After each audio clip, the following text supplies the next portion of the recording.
A BYD continua sua ofensiva de lançamentos no mercado brasileiro.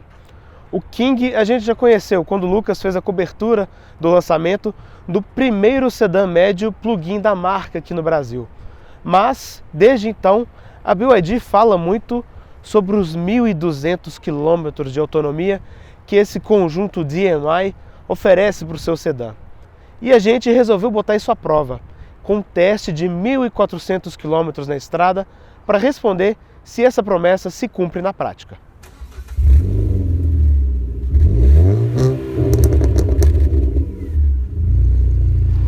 E se você for comprar um carro usado seminovo, não deixe de usar o serviço de consulta veicular Dá Olho no Carro.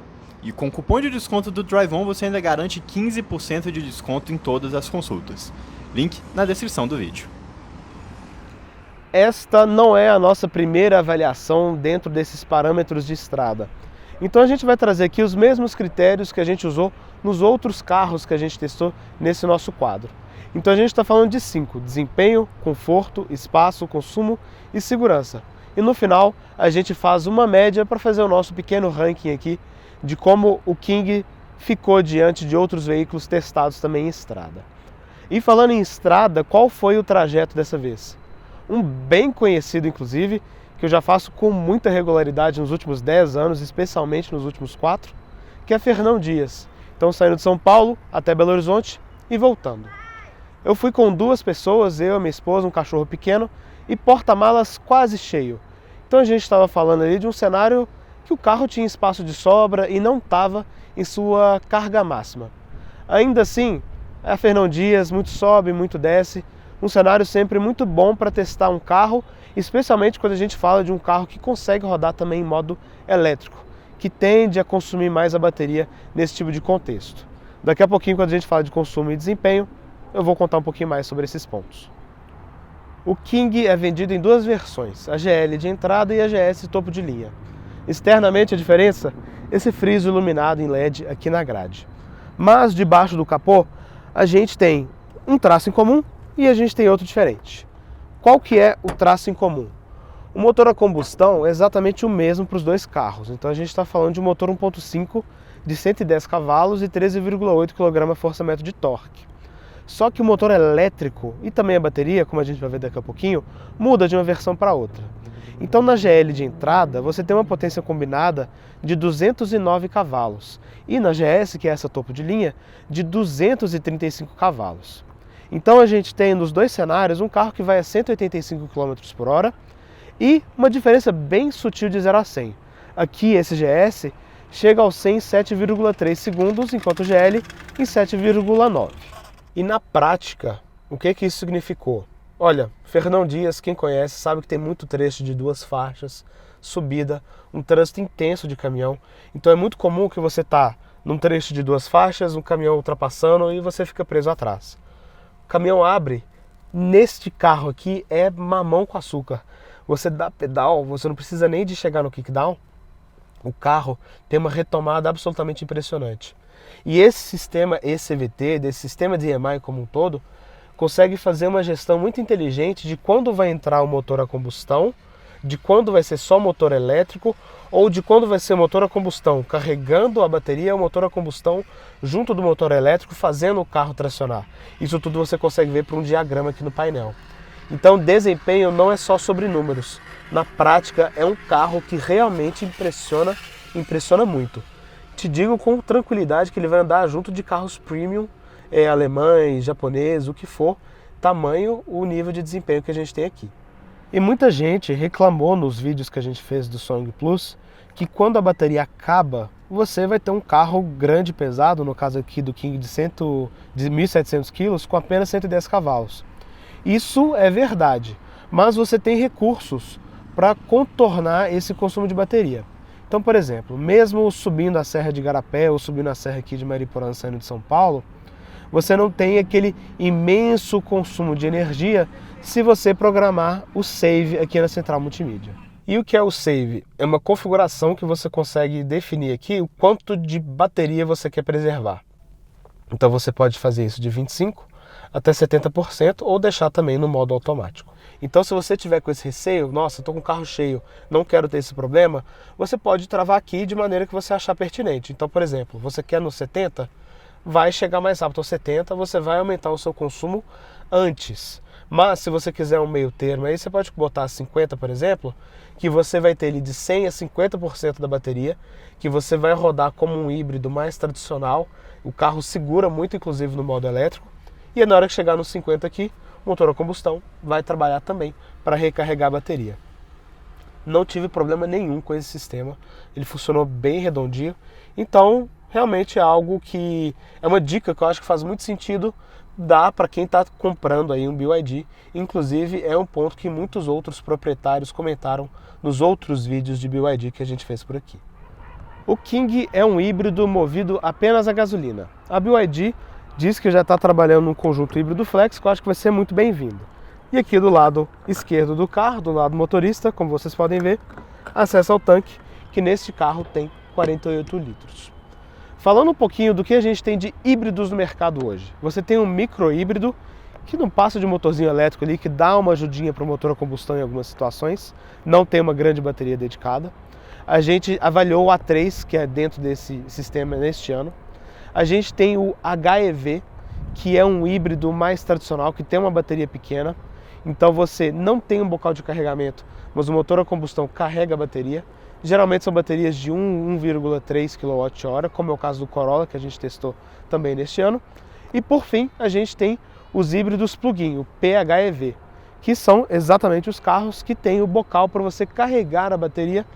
Então você aqui tem um equilíbrio bem interessante entre o lado elétrico do carro, que você carrega a bateria, e o lado a combustão, que você abastece com combustível ali, dependendo do modelo que você tenha. E aqui você tem acesso justamente ao bocal de carregamento, que no caso aqui do King, independente da versão, é só por corrente alternada. Então, se você compra a versão GL, você leva para casa um King que tem uma bateria de capacidade de 8,3 kWh, com uma velocidade de carregamento de até 3,3. Se você leva o GS para casa, que é essa versão, você tem uma bateria de 18,3 kWh, que tem uma velocidade de carregamento de até 6,6. Não é uma velocidade muito alta, poderia ser maior. E quando a gente fala de autonomia elétrica, no GL a gente está falando de 30 km e no GS aproximadamente 80 km. Pela diferença de preço, o GS me parece fazer muito mais sentido, porque não é um valor tão significativo quando você considera a diferença de bateria e de equipamentos, e nesse caso você ainda fica com a maior flexibilidade em relação ao sistema Save que eu mostrei para vocês, porque a bateria é maior. Então vamos supor que você está subindo uma serra longa de 30 km, como é a Serra de Campos do Jordão. Aqui, se você está falando de um GL, muito possivelmente você teria aquele problema de baixo desempenho ou precisaria de ainda mais atenção quando a gente fala ali da configuração referente ao Save. E como foi a experiência de recarregamento nesses 1.400 km?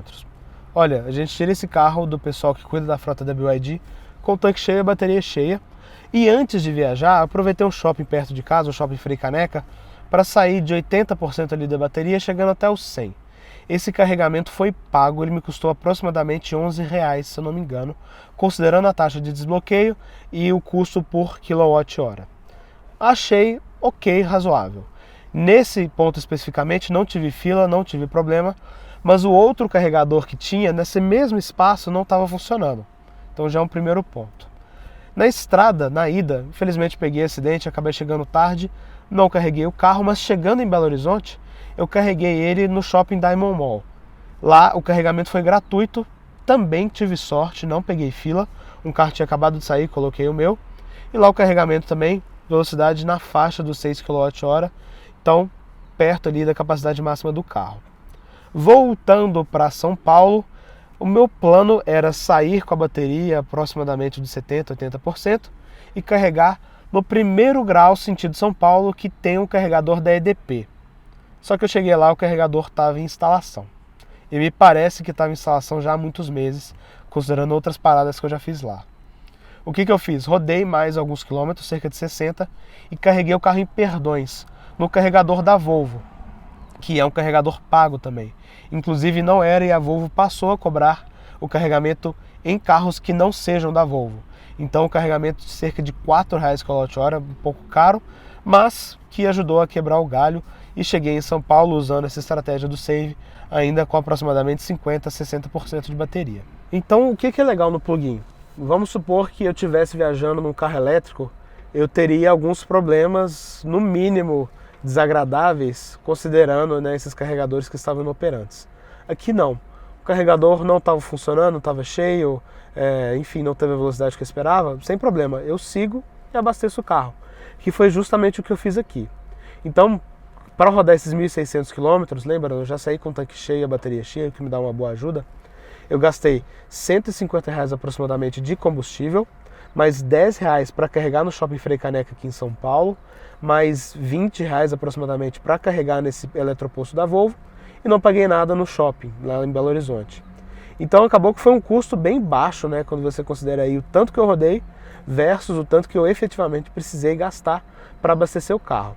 Então realmente, se você está comprando um plug-in e vai fazer uma viagem, sem problema nenhum, mas o ideal, claro, é sempre que você tenha um carregador em casa, porque com essa autonomia de 80 km no Inmetro, dentro deste carro aqui, você vai conseguir rodar um dia inteiro aí sem maiores problemas, e seu consumo de combustível mesmo, de gasolina, vai ser ainda mais baixo. E na prática, quais foram os números que eu consegui? Olha, andando na faixa dos 100 km por hora, com o ar-condicionado ligado, ali bem de leve, ao redor de 25 a 26 km por litro. Andando a 110, 115, esse número cai ali para a faixa dos 22. E se você andar a 120, pode esperar números ali próximo dos 20 km por litro. Mas isso considerando a bateria carregada. Se você, assim como eu, usar o Save, diferentes configurações para ter essa bateria sempre mais cheia, esse consumo naturalmente tende a cair, assim como, claro, se você andar em velocidades mais altas. Então, por exemplo, andando constante a 120, 130, margem de erro ali de radar, e usando o Save para deixar a bateria sendo carregada, ele ficou com consumo aproximadamente em 18,5 km por litro, o que, considerando o tamanho do carro, peso e desempenho, ainda me parece muito bom. E, claro, também rodei um pouquinho em cidade, né? Então, aqui dentro de São Paulo e também em Belo Horizonte, os números sempre ficaram ali na faixa dos 30 a 40 km por litro. E aí, nessas situações, o carro aproveita bastante desse motor elétrico, dessa bateria com maior capacidade. Então é muito comum, inclusive, você fazer longos percursos sem usar nada de combustível, sem usar nada do motor a combustão. Inclusive foi o que aconteceu comigo algumas vezes. Então, definitivamente, se você está pensando em um uso de estrada, você vai chegar próximo dos 1.000 km com tanque, sim. E em cidade você pode passar em muito disso, dependendo do seu uso e se você vai conseguir manter essa bateria bem carregada. Falei muito sobre rodar em estrada, os 1.000 km de autonomia, ele é um carro estradeiro, mas e de espaço, como fica? Olha, começando pelo porta-malas, aqui a gente tem um porta-malas de boa capacidade com 450 litros. É bem a média dos sedãs médios, o que significa que ele é menor do que boa parte dos sedãs compactos. Mas ainda assim, olha, sem problema nenhum, por mais que você perca um pouquinho de espaço com esse kit de carregamento residencial que a BYD deixa aqui. E, importante comentar também, que por baixo a gente não tem o step, a gente tem um pequeno kit ali para fazer o enchimento do pneu se for necessário. Enfim, um bom porta-malas dentro do que se espera, dentro da média da categoria. Definitivamente aqui, se você vai fazer uma viagem longa com uma família grande, você não vai ter nenhum problema. Mas lá dentro a história já é um pouquinho diferente. Eu tenho um espaço muito bom para os joelhos, muito bom mesmo. Olha, vou ficar bem correto aqui, tenho mais de um palmo. Eu tenho 1,77 m de altura, esse banco está regulado para mim, como eu disse. E é um carro também que tem uma largura bem razoável, tá vendo? Tem um bom apoio de braço, tem 2 porta-copos, você consegue ir acomodado aqui de maneira bem razoável. E por que não bom, só razoável? Reparem, 2 coisas. Espaço para os pés praticamente não existe, né? Meu pé está travado aqui debaixo do banco, tá vendo? É realmente um espaço muito baixo. Esse banco está no mais baixo, né? Também tem esse ponto. E o assento aqui, ele foge também das coxas. Então acaba que você não tem um apoio muito bom. Reparem mais uma vez, tá vendo? Um buraco aqui. Então isso acaba sendo um pouquinho desagradável, por mais que, além do bom espaço para o joelho, bom espaço lateral, você tenha também um bom espaço para a cabeça, você tem esse assoalho praticamente plano, você tem essas duas saídas de ar-condicionado, duas tomadas USB do tipo tradicional, enfim, é um carro que tem quase tudo para agradar, mas acaba escorregando, né, nessa limitação aqui de espaço para os pés e também acomodação para as pernas. Quando a gente fala de conforto, a gente fala muito de ergonomia do motorista também, né? Então, olha, o volante tem regulagem de altura e de distância num campo um pouquinho curto, tem uma boa pega, os bancos também são corretos, mas podia ser um pouquinho mais comprido, foge um pouquinho da coxa, e eles também têm regulagem elétrica, tanto do motorista quanto do passageiro. Mas ele não tem regulagem elétrica da parte da frente e nem da lombar, o que pode incomodar algumas pessoas aí, dependendo do acerto que elas prefiram fazer. Acesso aos pedais, fácil, tá vendo? Você não tem nenhum problema de enroscar os pés aqui. E o apoio de pé esquerdo aqui também é muito bom. Sua perna não fica muito flexionada. Então, apesar da gente ter um deslize ou outro aqui, de modo geral, não senti nenhum problema de ergonomia nesse carro. Bem pelo contrário, inclusive. Foram muitos quilômetros aí numa sentada só. O maior trecho de viagem chegou a 10 horas e meia por conta de um acidente na Fernão Dias. E nem assim eu cheguei muito cansado, muito destruído. Não. Então, realmente são bons bancos eficientes e que seguram bem o corpo, mesmo naquelas curvas um pouquinho mais rápidas. Em termos de equipamentos, você também tem um carro bastante cômodo.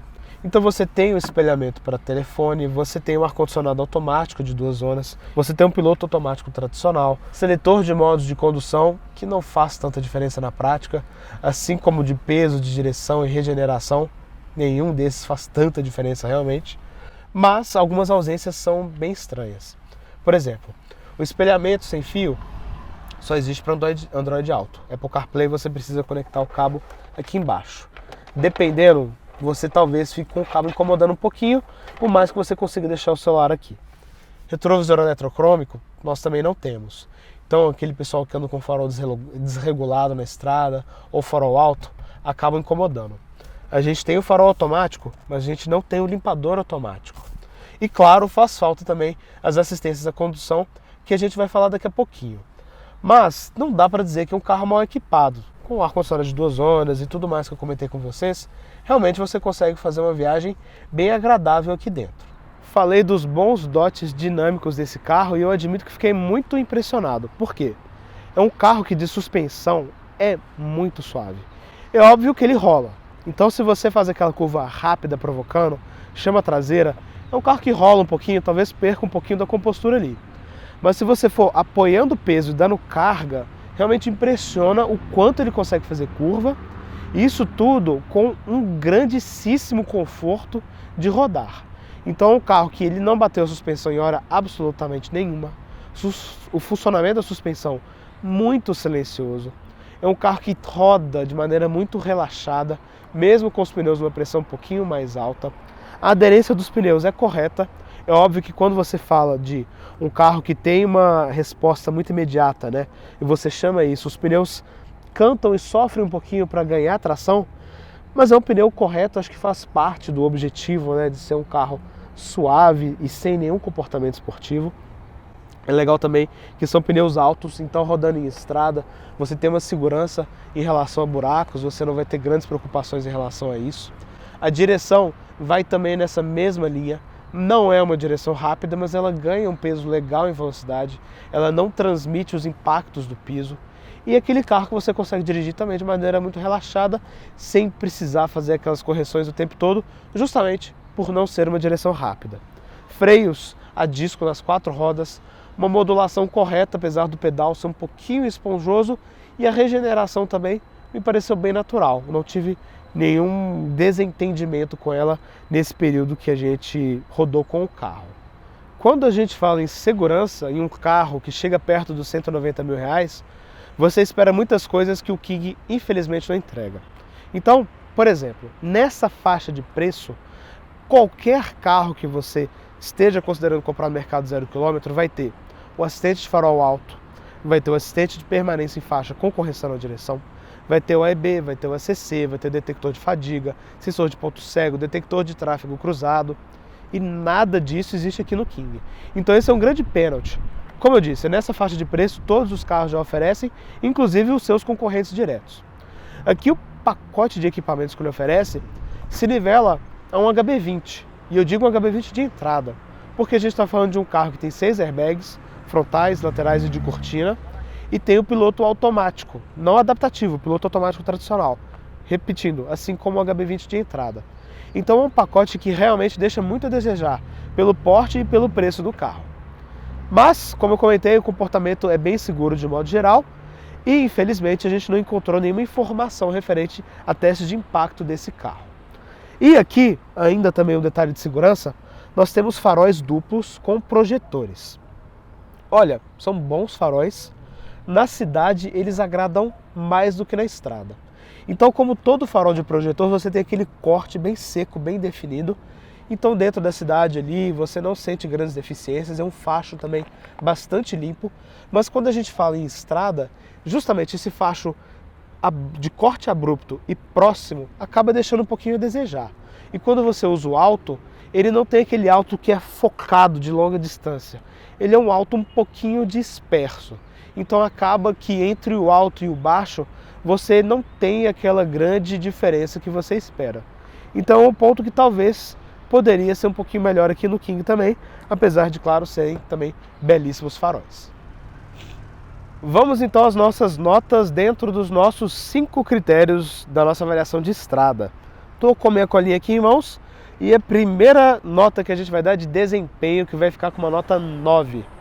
Como vocês viram, é um carro que não é esportivo, mas ainda assim tem um ótimo desempenho.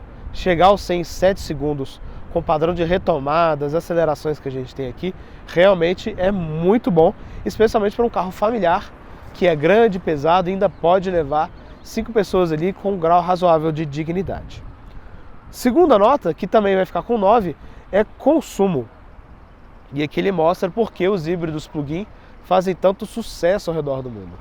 Óbvio que existem carros que talvez sejam um pouquinho mais econômicos, existem os elétricos com baterias imensas e longa autonomia, mas para um carro plug-in a gasolina, mais uma vez, grande, pesado, que tem esse viés mais estradeiro, você rodar perto dos 1000 km com um tanque, às vezes até passar um pouquinho disso, de fato é um número muito bom, por mais que não seja os 1.200 km de autonomia que a BYD fale tanto no seu material de lançamento.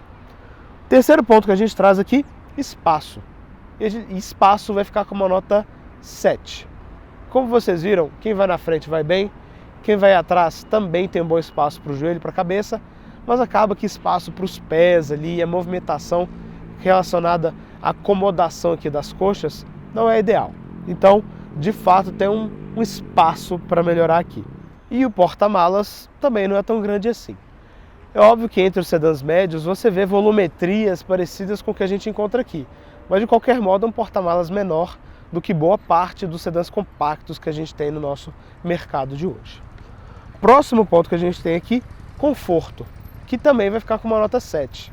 É um carro que tem bons equipamentos, tem um rodar confortável, suave, tranquilo, muito silencioso, mas acaba deixando um pouquinho a desejar em alguns itens de comodidade que são muito esperados nessa faixa de preço e nessa faixa de mercado e que o King acaba deixando de oferecer. Mas nada aqui é tão crítico, eu diria, quanto segurança, que na nossa avaliação vai ficar com uma nota 6. É um carro que infelizmente a gente não tem nenhum teste de impacto, mas olhando para equipamentos do que ele oferece, ele acaba deixando muito a desejar quando você olha mais uma vez para carros nessa faixa de preço e concorrentes diretos. Então as ausências aqui em assistentes à condução é algo realmente imperdoável e que infelizmente a BYD está escorregando não só no King, mas também em alguns de seus outros modelos. Assim, o King GS fecha a nossa avaliação aqui com uma nota média de 7,6, que inclusive foi exatamente a mesma do último carro que a gente avaliou aqui, nesse mesmo critério, que foi o Nivus Highline. Significa então que ele é um carro parelho ao Nivus? Não, não é isso que a gente está querendo falar aqui.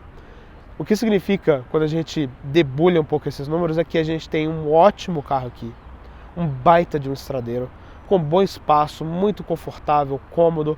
Ele tem algumas faltas, alguns pênaltis ali que não são exatamente graves, a não ser o de segurança. Realmente, aqui, a BYD tem um espaço para ampliar a linha. Talvez até fazendo algo parecido com o que a gente vê na linha Song. A linha Song, lembrando, tem o Pro GL, o Pro GS e o Song Plus.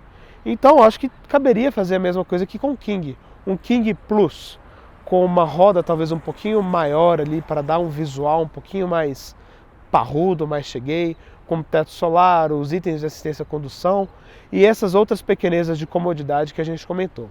Fazendo um exercício de imaginação aqui, vai um King Plus, 20 mil reais mais caro do que esse GS, ainda seria um carro mais barato do que um Corolla Altis Premium Hybrid e seria um carro que teria os mesmos bons equipamentos de segurança, de comodidade e com uma vantagem muito expressiva em consumo e desempenho.